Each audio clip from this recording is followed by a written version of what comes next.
Imagine this. You are sitting with your child, watching them struggle with every move, just trying to navigate a world that wasn't built for them. Your child, who has every right to be treated with dignity, faces the everyday challenges of being disabled. Then, one day, out of nowhere, someone you least expect, accuses your child of faking it. Worse yet, this person doesn't just make an accusation. They hold a gun to your child's head, demanding they get out of their wheelchair, saying, "She was just faking." What would you do in that moment? What could you do? This isn't a hypothetical situation, it's the terrifying reality I faced. Karen, a woman who had no idea what it meant to walk a mile in our shoes, crossed a line that no one should ever cross. She used her power, her privilege, and her cruelty to humiliate and threaten my disabled daughter in a way that no parent should ever have to witness. What followed next was beyond anything I could have imagined. The emotional and physical toll it took on my family is something I'll never forget. But this wasn't just about defending my daughter. This became a battle for justice for her humanity and for the truth that was being twisted into something ugly. Stay with me as I take you through the shocking events of that day. It's a story of survival, courage, and the fight for the dignity of those who are too often overlooked. This is a story that needs to be heard. This hook draws the audience in with the emotional intensity of the situation, immediately creating a sense of urgency and curiosity, making them want to know how the story unfolds. The day started like any other. My daughter, Emma, had woken up early as she always does. At 13 years old, she's already learned how to navigate the world from her wheelchair, facing challenges that most people can't even imagine. Her legs, paralyzed from the waist down since birth due to a rare condition, make each step, every motion, an incredible effort. But Emma is strong. She is not defined by her disability. Rather, she defines herself through her intelligence, her humor, and her determination. Her wheelchair, a tool for mobility, is her constant companion, something that has allowed her to participate in life, even if that participation is different from the way most people experience it. We've had our fair share of challenges. As a single mother, I've done everything in my power to provide for Emma to create a home filled with love, stability, and support. But the world around us hasn't always been kind. From the stares to the insensitive comments, I've witnessed it all. There's always been a sense of isolation that hangs over us, but I do my best to shield Emma from it. I want her to see the beauty in the world, to know that despite the difficulties, there's so much to live for. Karen, however, had always been a thorn in our side. She was a neighbor, someone who lived a few doors down in a big house with a manicured lawn. At first, she seemed friendly enough, always making small talk when we'd pass each other on the street. But it didn't take long for me to notice something unsettling about her. Karen was always watching, always commenting on things that weren't her business. Emma's condition? She'd scoff, questioning whether it was real or just something that Emma had learned to get attention. It was subtle at first, just a few offhand remarks, but over time, it became more frequent. The tension began to build in the weeks leading up to the incident. I noticed that Karen had started to hover more often around our house, watching from her front porch or peeking through the blinds when we were outside. It was as if she was waiting for something, looking for any excuse to pounce on her latest judgment. Her comments were getting harsher, more frequent. One day, after Emma had spent a few hours outside in the yard, enjoying the sunshine, Karen walked past and muttered, "Isn't it a little too much for someone who's disabled?" I brushed it off, chalking it up to her ignorance and unwillingness to understand. But deep down, I knew there was a simmering hostility. She didn't just pity Emma. She resented her for something I couldn't quite place. It was as if she believed that Emma's disability was a lie, a manipulation to gain sympathy. And that resentment was growing by the day. It was on that fateful afternoon when everything boiled over. Emma and I were at home, enjoying a quiet moment together in the living room. She was laughing at something funny on her tablet, her face glowing with that infectious joy that only children seem to have. I was in the kitchen preparing dinner when I heard a knock at the door. I assumed it was just a neighbor, but when I opened it, I found Karen standing there, her eyes narrowed, her lips twisted in a disapproving frown. Before I could even greet her, she stepped forward and started accusing Emma of faking her condition. She said it loud enough for Emma to hear, so there was no way my daughter could ignore the harshness in her voice. "She's faking it," Karen sneered. "I've seen her running around the yard before. Don't think I don't notice." I stood there in shock, my heart racing. This wasn't the first time Karen had made such accusations. But this was different. This time, she wasn't just judging from a distance. She was confronting us head on, in front of Emma, in a way that was cruel and unjust. And then, without warning, Karen did something that shocked me to my core. She stepped forward, pulled something out from behind her back, and pointed it at Emma. A gun. The world seemed to stop in that moment. I was frozen, unable to process what was happening. Emma, sitting there in her wheelchair, looked up in confusion, unable to understand why this woman, who had always been nothing more than a nuisance, was now standing before her with a gun aimed at her. The words that came next from Karen's lips were something I'll never forget. "Get out of the chair. You're faking it. Now." The tension had been building for months, but this was the breaking point. The moments leading up to that fateful encounter with Karen were filled with increasing discomfort, but at the time, I didn't recognize how the pieces were falling into place. Life has a way of warning you before disaster strikes, but often those warnings are so subtle, so easy to dismiss, that we only see them clearly in hindsight. From the beginning, Karen's presence in our lives had always been a shadow. She wasn't an overt enemy, not in the way you'd expect a villain to be. At first, I tried to be patient with her. Maybe she just didn't understand. But there was something about her gaze, the way she watched us, that was hard to ignore. Every time we were outside, Emma and I, Karen was there, standing at the edge of her driveway, her eyes locked on us.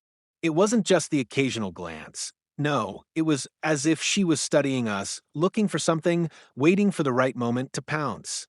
And like the slow drip of water wearing away its stone, that quiet observation grew louder with each passing day. I noticed it first in the way Karen started commenting more on Emma's mobility. At first, it was subtle, almost casual. She'd walk by as Emma was maneuvering her wheelchair in the yard, enjoying the few hours of sunlight she could get before the evening chill set in. "Isn't that chair a bit big for her? She looks fine walking without it sometimes," Karen had said one day, her voice laced with that thin veneer of concern that makes accusations feel like friendly advice. Emma had stopped and looked at me, her brow furrowed. She wasn't sure what to make of Karen's words, but the doubt they planted stayed with her, nagging her throughout the day. A week later, Karen approached me directly while Emma was inside. "You know," Karen began, her voice too smooth to sound casual, "I've seen Emma running around the yard a few times. I'm not sure why you let her sit in that wheelchair all day. I think maybe she's just looking for attention." The words stung, though I forced myself to smile, politely. How could she say that? Did she even see what my daughter went through? How could she accuse Emma of faking something so real? I didn't engage.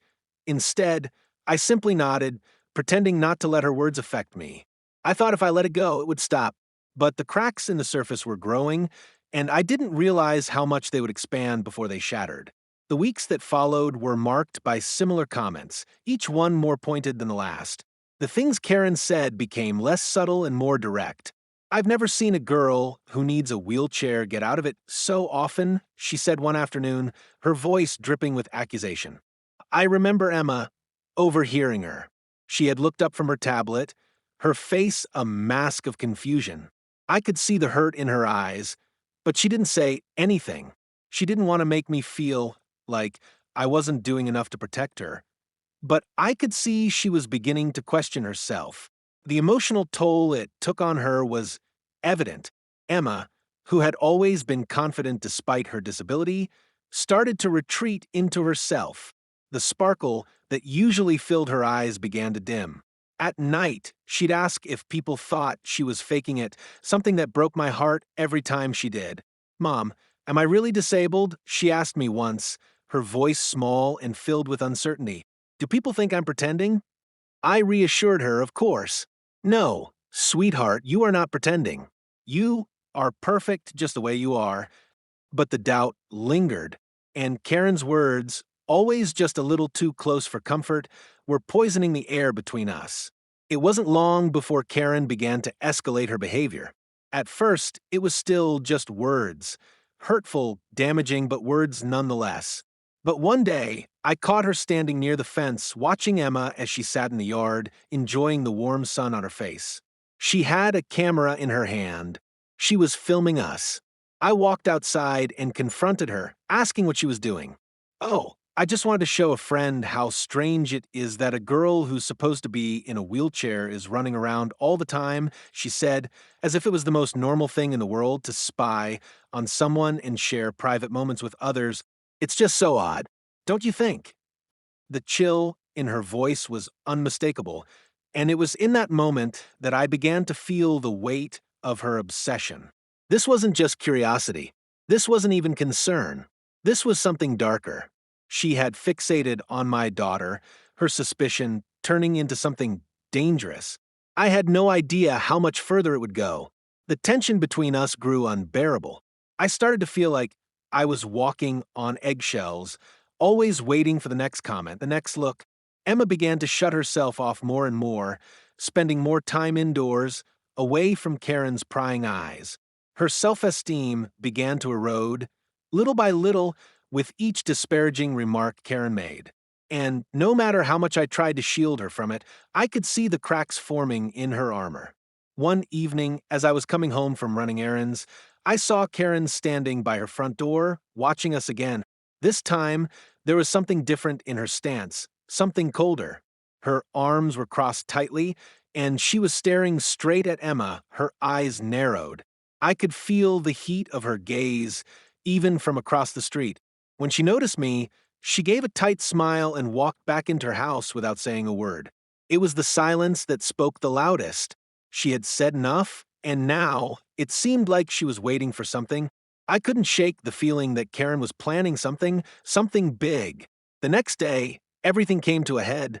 Emma was outside, playing with her tablet again, laughing at a funny video. I was in the kitchen preparing lunch. The doorbell rang.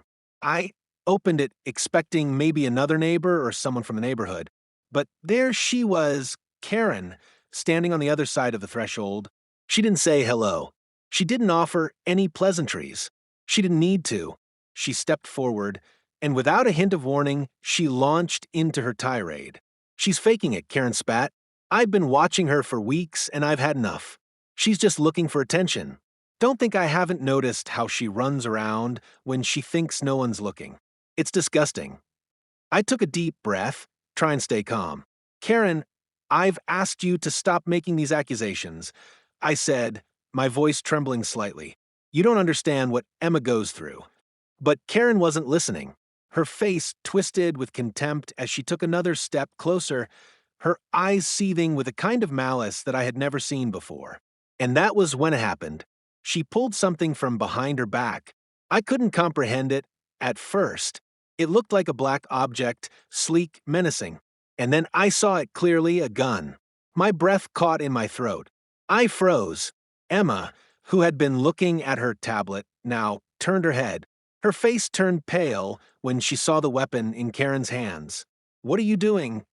I shouted, stepping forward, trying to shield my daughter.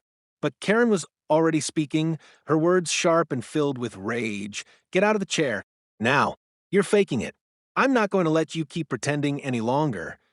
My heart raced, and everything around me seemed to blur as I tried to make sense of what was happening. The stakes had never been higher. This wasn't just about words anymore. This was a physical, real threat, and it was aimed at my child. The air around us felt thick, suffocating. In that moment, I could feel every heartbeat, every breath, as though the entire world had stopped. I had never experienced fear like this before. Fear so deep, so raw, that it felt like the ground beneath me was about to crumble. My eyes were fixed on Karen as she stood there, the gun now fully visible in her hands. I couldn't believe what was happening. I wanted to scream, to shout, to ask her if she was out of her mind, but my voice caught in my throat. I felt paralyzed, as though time had slowed down and everything was moving in slow motion. I was trapped in the grip of disbelief and terror. Emma, my daughter, had been completely caught off guard. She had been so lost in the world of her tablet, her small laugh filling the room, when suddenly everything changed. She turned to look at Karen, then at me, and her confusion was immediate. For a moment, I saw the same bewilderment in her eyes that I was feeling. She didn't understand. How could she? Why was this happening? Why was Karen, someone she had only ever known as a neighbor, holding a gun, pointing it at her like she was some kind of criminal? Mom, Emma's voice trembled, a soft whisper that shattered me. Her eyes locked onto mine, searching for some kind of explanation, some kind of reassurance that everything would be okay. But I didn't have those answers. All I could do was stand there, frozen, trying to process the impossible, desperate to keep her safe. Karen's lips curled into a sneer as she took a step forward, the gun still aimed at Emma. My breath caught in my throat. The fear in Emma's eyes was palpable, and in that moment, I could feel her confusion turning into fear, her trust in the world around her shattering. She had no idea why this woman, who had once seemed like nothing more than an annoying neighbor, was now trying to tear away everything she knew to be true. My heart ached for her, for the injustice of it all. You think you can just sit in that chair and fake it, huh? Karen's voice was cold, mocking. Look at her. She doesn't even look sick. You think I'm stupid? I've seen you running around in your yard. I've seen you walking. You don't need that chair. You're just faking it. You're just trying to get attention. The words hit me like a physical blow. Faking it? My daughter? Faking her disability? Something she had been born with, something she had fought against every single day of her life? The injustice of it all nearly made my knees buckle. How could Karen be so cruel? How could she stand there and say those words, as though she had the right to determine my daughter's reality? I could see the impact of her words on Emma. Her face crumpled in confusion, then in hurt. The pain was written all over her features. For a moment, she didn't know how to react. She looked at me for guidance, but I was as lost as she was. Mom, Emma whispered again, her voice barely audible, as if she were seeking reassurance from the one person she trusted above all else. But I couldn't give her that reassurance. All I could do was stand there, my heart breaking into 1,000 pieces. I could see the hurt in Emma's eyes as she began to doubt herself. Had she been faking it all along? Had she somehow made her pain seem less real? Could this woman, this stranger, be right? No, no. I shouted, my voice raw with desperation. She's not faking. She's not. I took a step toward Karen, my hands held out in front of me, my body shaking with adrenaline and fear. I wasn't sure if I was trying to protect Emma or myself, but I couldn't let Karen's words go unchallenged. I wouldn't let her tear my daughter down like this, not without a fight. Karen's laugh was a cruel, harsh sound that made my skin crawl. She's faking it, she repeated, her voice venomous. She's just a little girl looking for attention. I know it. I've seen it with my own eyes. Now, get her out of that chair. The gun was still aimed at Emma, and I could see her body begin to tremble. My baby, the child I had protected all her life, was now the target of this woman's cruelty. My mind was racing, desperately searching for a way to de-escalate the situation, to stop Karen before she did something we would all regret. But in that moment, the only thing I could think of was Emma, her vulnerability, her innocence, her strength, and the fierce need to protect her from this nightmare. Karen, please stop. I cried, my voice breaking as I moved closer, trying to put myself between Emma and the gun. She's a child. She's disabled. You have no right to do this. I reached out, trying to take Karen's arm to disarm her, but the gun didn't waver. It was cold, hard, and unyielding. But in that moment, I saw something else, something in Karen's eyes. There was no fear there, no remorse. There was only this sick, twisted conviction. She wasn't going to back down. She believed in the depths of her soul that Emma deserved this. She wasn't just punishing Emma, she was punishing her for existing in a body that didn't fit her idea of normal. She was punishing us for being different. Emma's breath hitched, and I saw her glance at the door as if she were considering making a run for it. But how could she? How could she run when her legs wouldn't work the way she wanted them to? How could she run when the very thing that was supposed to help her was the reason she was a target? The injustice of it all was suffocating. Mom, please, Emma whispered, her voice barely audible as her eyes filled with tears. I didn't mean to. I didn't do anything wrong. My heart shattered. I wanted to tell her that it wasn't her fault, that none of this was her fault. But the words stuck in my throat. How could I explain to my child that sometimes people are so consumed by their own hatred and ignorance that they'll do anything to make others feel small? Emma, you didn't do anything wrong, I said, finally managing to choke out the words. You're perfect just the way you are, and nobody has the right to tell you otherwise. I tried to make my voice steady to reassure her that she wasn't the problem. Karen's laughter grew louder, more unhinged. She was getting angrier now, more frantic. You think she's perfect? She spat. She's a liar, a faker. She doesn't deserve your sympathy. She doesn't deserve your pity. She deserves to be exposed for what she really is. And just like that, the words cut through the air, sharper than any blade. They were cruel, malicious, and deeply personal. It was clear that Karen had crossed a line, that her obsession had overtaken any semblance of humanity she might have had. In that moment, the fear I felt for Emma, the desperation to protect her, overwhelmed everything else. But the reality of the situation was undeniable. Karen wasn't just threatening us, she was trying to take Emma's dignity, her very identity, and turn it into something shameful. She was trying to erase everything that made my daughter unique, everything that made her strong. And I couldn't let her do that. I couldn't let Emma believe for 1 second that she was anything less than a beautiful, strong, capable young girl. She deserved more than that. With everything I had, I lunged forward, grabbing at Karen's arm, trying to wrest the gun from her grip. My heart was pounding in my chest, my vision blurred by fear and adrenaline, but all that mattered in that moment was stopping her from hurting my daughter any further. I had to protect Emma. I had to make this nightmare end. The moment my hand touched Karen's arm, I could feel the tension in the air escalate, and the fight for control over the situation shifted into a battle of wills. My heart was pounding in my chest, a deafening rhythm of fear, adrenaline, and the overwhelming need to protect my daughter. My breath came in ragged gasps, and everything around me seemed to blur as I reached for the gun that was pointed at Emma. But Karen, her grip tight on the weapon, was no longer the woman I had once known. She was a force of anger and hatred, driven by something deeper, something personal.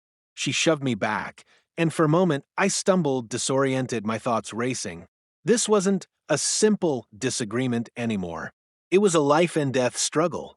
It was as if the very foundation of my world was being ripped away, piece by piece.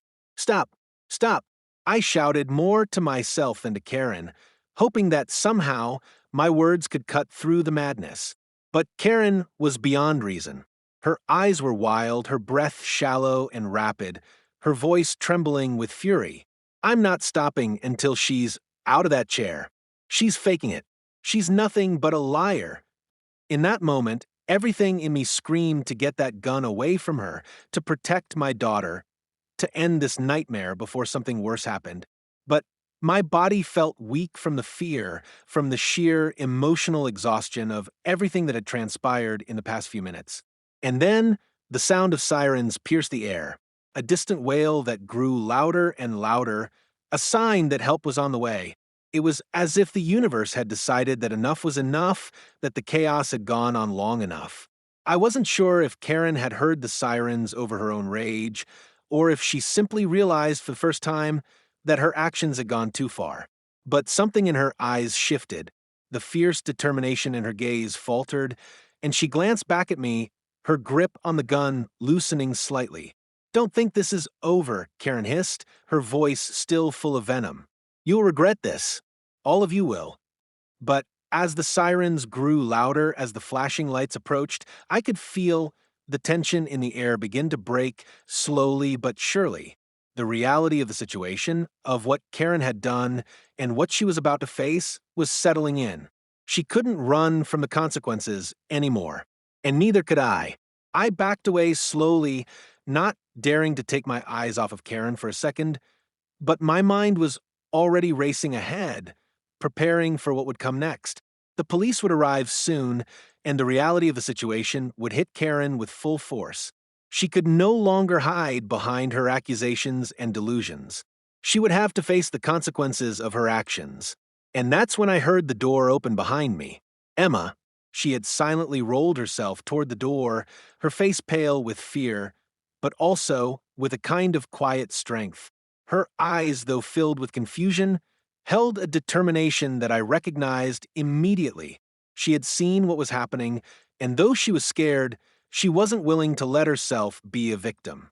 I turned to her, my heart aching as I saw the fear in her eyes, but also the resolve. Emma, get back inside, I said, my voice as steady as I could make it. But Emma stood her ground, her hands gripping the sides of her wheelchair tightly, her eyes focused on Karen. No, Mom, she said, her voice shaking but strong. She can't do this. Not to me. I couldn't help but feel a surge of pride for her in that moment. Despite everything she had just gone through, despite the fear, she was standing tall in her own way. She wasn't going to let this woman break her. She wasn't going to let Karen define her. Before I could say anything more, the police arrived, sirens blaring, and several officers rushed toward us. The sight of the officers, their uniforms stark against the bright daylight, seemed to snap Karen out of her rage-fueled frenzy. She dropped the gun to the ground, her eyes wide with realization, as if it had finally hit her that she had crossed a line, one that even her delusions couldn't erase. The officers moved swiftly, separating Karen from me and Emma, ensuring that no one was hurt in the process. They secured the area, making sure that the gun was safely removed and that Karen could no longer pose a threat. I watched, my breath still shallow, as Karen was handcuffed and led away. There were no words exchanged between us, just the sound of her angry muttering, as though the reality of the situation hadn't fully sunk in for her yet. I couldn't feel relief, not yet. My body was still shaking from the adrenaline, from the shock of everything that had unfolded in the past few minutes. I wanted to reach out to Emma, to hold her close, but I was afraid of what she had witnessed. She had seen it all, every word, every moment of the confrontation. It was impossible to shield her from the reality of what had happened. As the officers took Karen away, one of them came over to me. He looked at Emma, then at me, his expression softening. "Are you both okay?" he asked, his voice gentle but firm. I nodded, though I wasn't sure if I meant it. "We're fine," I said, my voice hoarse, just shaken. The officer nodded in understanding before turning to join his colleagues. The situation was under control now, but the emotional weight of everything that had just happened settled on me like a heavy cloak. I turned to Emma, my heart breaking for her.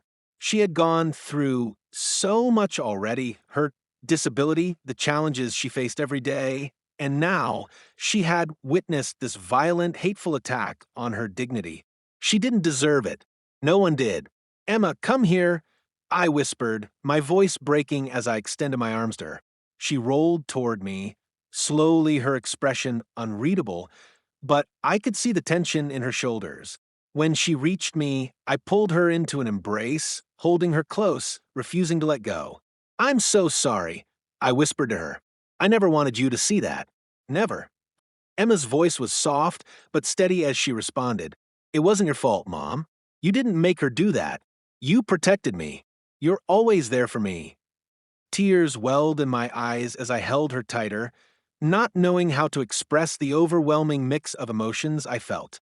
I was proud of her strength, but I was also heartbroken that she had been put in a position where she had to fight for her dignity like this. Later that day, as the police left and the house grew quiet again, I sat with Emma, holding her hand in mine.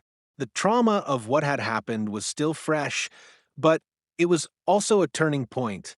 It was clear that our family had been forever changed by this event in ways that were both painful and empowering.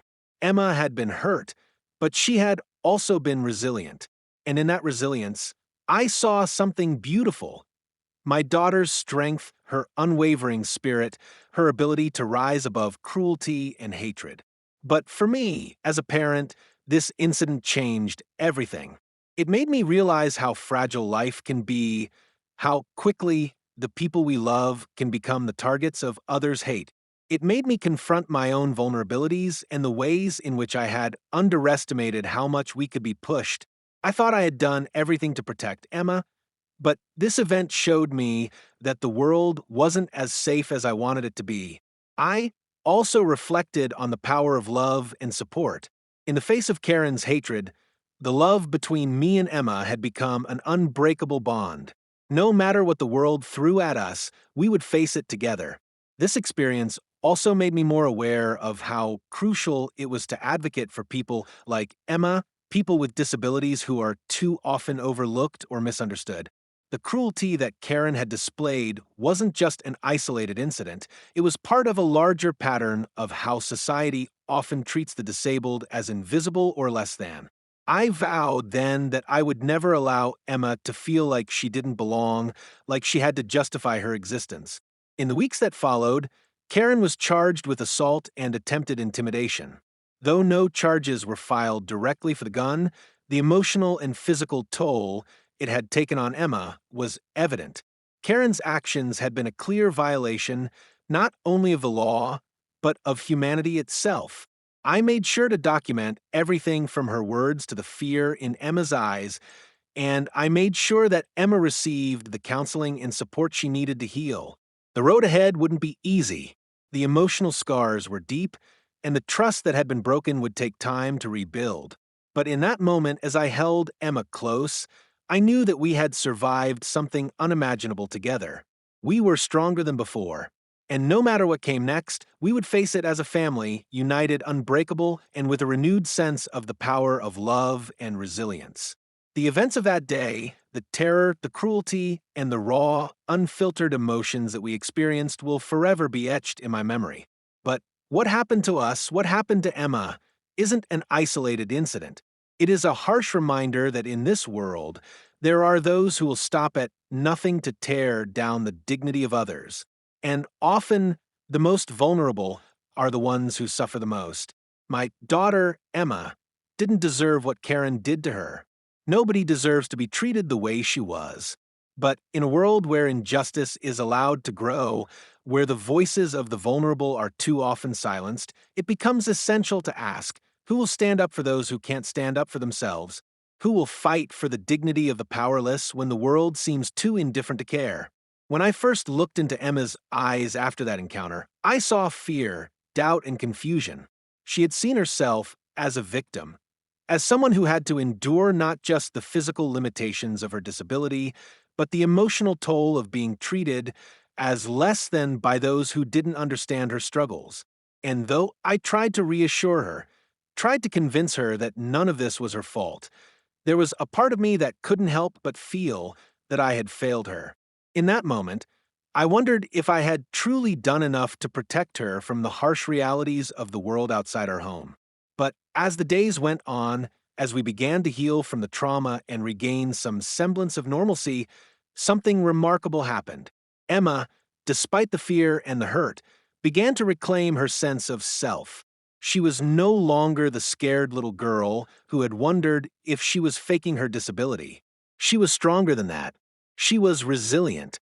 She realized that while Karen's words and actions were hurtful, they didn't define who she was.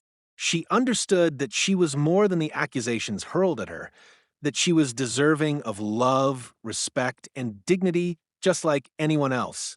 And slowly, she began to find her voice again, speaking out not only for herself, but for those like her who had been ignored, misunderstood, and marginalized. And I realized something, too. The fight for Emma's dignity, our dignity, isn't over. It will never be over as long as there are people who think it's acceptable to strip others of their humanity. But it's not enough to simply be a silent bystander, hoping the world will change on its own. It's not enough to sit idly by as others are made to feel small and insignificant. We all have a responsibility to stand up, to speak out, and to fight for justice, especially for those who are vulnerable, whose voices are too often drowned out by the noise of an indifferent world. If we don't stand for the oppressed, the marginalized, and the forgotten, who will? We all have a part to play in changing the narrative. We all have the power to make a difference. But change won't happen by itself. It won't happen unless we choose to act. And so I ask you, the viewer, to think deeply about what you've just witnessed.